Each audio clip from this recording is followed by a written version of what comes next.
Assalamu alaikum. My brothers and sisters, some beautiful news, exciting news. A growing number of parents are facilitating for their children to have the nikah or the marriage officiated online via Zoom or Skype or house party or apps of that nature.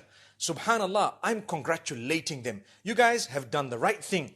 With all this lockdown and all the restrictions that we have in place, we won't be able to meet physically, and I would never ask you to meet physically and have a party physically, but online it should be facilitated. Remember, when people are ready to get married, don't delay.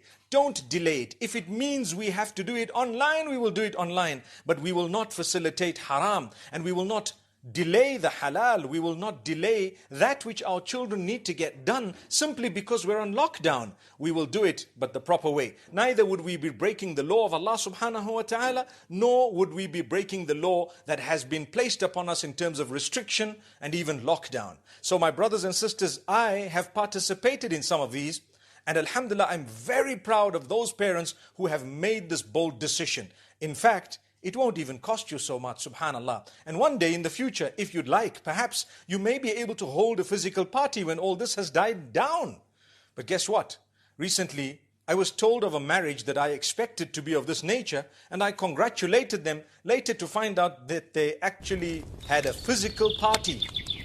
That was pretty embarrassing. May Allah forgive all of us. Ameen. I repeat, my brothers and sisters, facilitate for your children their marriages as soon as possible, without delay, even if it means considering an online nikah with all the conditions being met. Jazakumullah khair. Assalamu alaikum wa rahmatullahi wa barakatuh.